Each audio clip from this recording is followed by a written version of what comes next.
എല്ലാവർക്കും ജോളൂസ് കിച്ചണിലേക്ക് സ്വാഗതം. ഞാനിവിടെ തയ്യാറാക്കാൻ പോകുന്നത് ഇന്ന് നാടൻ ഒരു അവിയലാണ്. അതിന് കട്ട് ചെയ്ത് വെച്ചിരിക്കുന്ന പച്ചക്കറികളാണ് ഞാൻ ആദ്യമായി നിങ്ങൾക്ക് പരിചയപ്പെടുത്താൻ പോകുന്നത്.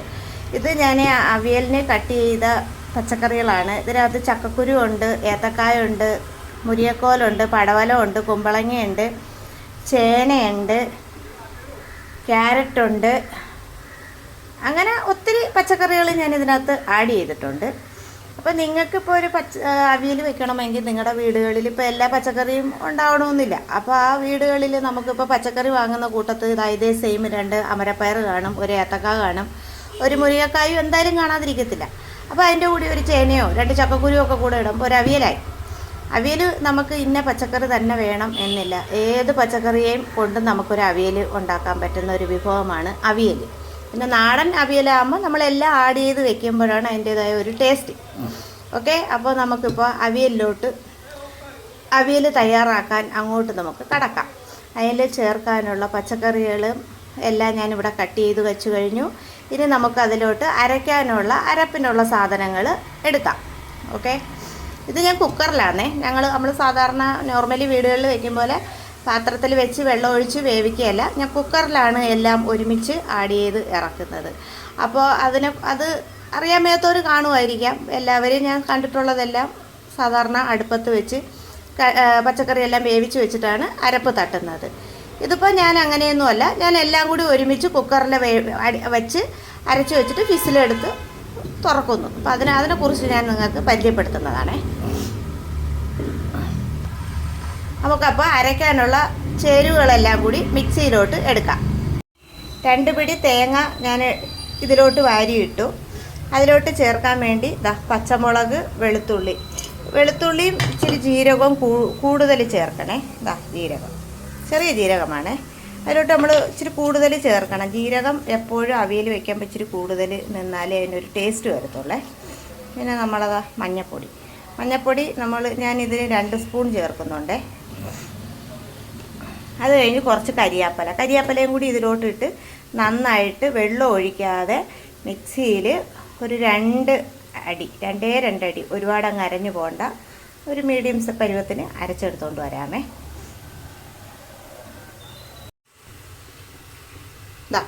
ഈ പരുവത്തിന് ഞാൻ ഇവിടെ അരച്ചെടുത്തിട്ടുണ്ട്. ഈ കണക്കിനാണ്, ഈ സൈസിന് വെള്ളമൊന്നുമില്ലാതെ അരച്ചെടുക്കുക. ഇനി ഇതിലോട്ട് എനിക്ക് കുറച്ച് തേങ്ങയും കൂടി വേണം. അപ്പോൾ നിങ്ങൾ ഈ പരുവത്തിന് അരച്ചെടുക്കുക. ഞാൻ കുറച്ച് തേങ്ങയും കൂടി എനിക്ക് ആഡ് ചെയ്തുകൊണ്ട് വരട്ടെ. ഞാൻ പറഞ്ഞല്ലോ, ഞാൻ ഒത്തിരി പച്ചക്കറി എടുത്തിട്ടുണ്ട്. ഒരു 3-4 കിലോ പച്ചക്കറി അരിഞ്ഞ സാധനമാണ്. അപ്പോൾ ഞാൻ കുറച്ച് തേങ്ങയും കൂടെ അരച്ചുകൊണ്ട് വന്നതിന് ശേഷം ഇതിലെങ്ങനെയാണ് വെള്ളം ഒഴിച്ച് വെക്കുന്നതെന്ന് എല്ലാ രീതികളും ഞാൻ പരിചയപ്പെടുത്തി തരാമേ. ഇതിലേക്ക് നമ്മുടെ വലിയ മിക്സിയുടെ ജാറാണേ. വലിയ മിക്സിയുടെ ജാറിന് ഞാൻ നിറച്ച് ഞാൻ വെള്ളം എടുത്തിട്ടുണ്ട്. അതുപോലെ ഞാൻ അതിൽ അരയും കൂടെ ഞാൻ വീണ്ടും ആഡ് ചെയ്യുന്നതാണ്. പിന്നെ ഉപ്പ്, ഞാൻ പറഞ്ഞല്ലോ എനിക്ക് ഒത്തിരി പച്ചക്കറി ഉള്ളതുകൊണ്ടാണ് ഞാനിതിൽ 1.5 സ്പൂണ് ഉപ്പിടുന്നുണ്ട്. നിങ്ങൾ അളവിന് ഉപ്പിട്ടോണം കേട്ടോ. പിന്നെ വീടുകളിൽ വെക്കുമ്പോൾ നമ്മൾ ചെറിയ ജാറായിരിക്കുമല്ലോ ഉപയോഗിക്കുന്നത്. അതിനാണെങ്കിൽ തേങ്ങ അടിച്ച് കഴിയുമ്പോൾ അതിനൊരു ജാറ് വെള്ളം ഒഴിച്ചിട്ട് കുക്കറിൽ എല്ലാം വിരകുക. ഇതുപോലെ എല്ലാം ഇളക്കി നന്നായിട്ട് യോജിപ്പിക്കണം. കണ്ടോ, ഇതുപോലെ ഇളക്കി എല്ലാം നന്നായിട്ട് ഒന്നിപ്പിച്ച് യോജിപ്പിച്ച് വേണം അടുപ്പത്ത് വയ്ക്കാൻ. ഇനി നമുക്കിത് അടച്ച് വേവിക്കാം. അതുപോലെ ചേനയോ ചേമ്പോ കായും ഇട്ട് വയ്ക്കുമ്പോൾ എപ്പോഴും അധികം വെള്ളം ഒഴിച്ച് വേണം കുക്കറിൽ വയ്ക്കാൻ, ഇല്ലെങ്കിൽ അടിക്ക് പിടിക്കും. അപ്പോൾ എപ്പോഴും ഈ സാധനങ്ങൾക്ക് വെള്ളം കൂടുതൽ വെക്കണം. അതുപോലെ വെള്ളം വലിച്ചെടുക്കുന്ന സാധനമാണ് ചേന, ചേമ്പ്, ഈ ഏത്തക്ക. ഇത്രയും നന്നായിട്ട് വെള്ളം വലിച്ചെടുക്കുന്ന സാധനങ്ങളാണ്. അപ്പോൾ വെള്ളം എപ്പോഴും ഇച്ചിരി മുന്നിട്ട് വെച്ച് വേണം കുക്കറിൽ അവിയൽ ആര് വെച്ചാലും വയ്ക്കാൻ. ഇനി ഇത് നമുക്ക് അടുപ്പത്തേക്ക് വയ്ക്കാം. അവിയൽ ഇതുപോലെ നമുക്ക് ഒന്ന് തുറക്കാം. കാരണം ഇത് ഞാനിപ്പോൾ 10 മിനിറ്റ് വെച്ചിട്ട് ഇതുപോലെ വല്ല സ്പൂണോ എന്തെങ്കിലും വെച്ച് ഇങ്ങനെ ഉയർത്തി കൊടുത്താൽ മതി. നോക്കി ഡേറ്റ് ഉയർത്തണം. അല്ലെങ്കിൽ വിസിൽ തെറിച്ച് പോയാൽ നമുക്ക് അപകടമാണ്. അപ്പോൾ നോക്കി വേണം അത് യൂസ് ചെയ്യാൻ.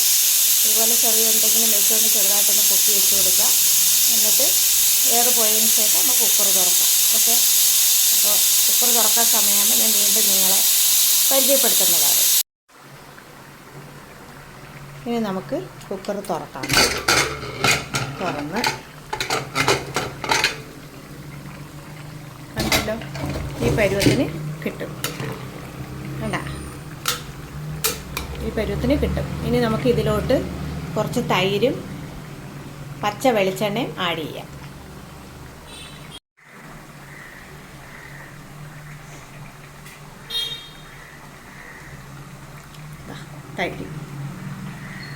തൈര് ഇവിടെ ഞാൻ ഉണ്ടാക്കിയെടുത്തതാണ്, ഞാൻ കടയിൽ നിന്ന് വാങ്ങിയതല്ല. ഇത് ഞാനിവിടെ തയ്യാറാക്കിയ തൈരാണ്. അതിലോട്ട് അതൊന്ന് ഇളക്കി മിക്സ് ചെയ്തതിന് ശേഷം വെളിച്ചെണ്ണ ഒഴിച്ച് കൊടുക്കാമേ. ഇതിലോട്ട് ഞാൻ വെളിച്ചെണ്ണ ആഡ് ചെയ്തു. ഓക്കെ, അപ്പോൾ അവിയൽ ഇവിടെ റെഡി ആയിട്ടുണ്ട്. എല്ലാവരും ഒന്ന് ട്രൈ ചെയ്ത് നോക്കുക. എന്നിട്ട് എല്ലാവരും ഇത് വെച്ച് നോക്കുക. എല്ലാവർക്കും എൻ്റെ വീഡിയോ ഇഷ്ടപ്പെട്ടാൽ എനിക്ക് സബ്സ്ക്രൈബർ തരിക. പിന്നെ ഞാൻ പറഞ്ഞ പോലെ കായും ചേനയും ചേമ്പും ഇട്ട് അവിയൽ വെക്കുകയാണെങ്കിൽ കുറച്ച് വെള്ളം ഇതിൽ മുന്നിട്ട് നിൽക്കേണ്ടതാണ്. ഇതിപ്പോൾ വെള്ളം ഇങ്ങനെ നിൽക്കുന്നത് നിങ്ങൾ നോക്കണ്ട. ഇതിപ്പോൾ ചക്കക്കുരുവിൻ്റെ ഇതുകൊണ്ട് ഇത് തണുക്കുമ്പോൾ ഇതിൻ്റെ വെള്ളം എല്ലാം വറ്റിപ്പോവും. ഓക്കെ, ചക്കക്കുരുവൊക്കെ വെള്ളം വലിച്ചെടുക്കുന്ന സാധനങ്ങളാണ്. അപ്പോൾ നല്ല ഡ്രൈ ആയ ഒരു അവിയൽ കുക്കറിൽ നമുക്ക് തയ്യാറാക്കിയെടുക്കാം. ഓക്കെ, നമുക്കിനി വീണ്ടും കാണാം.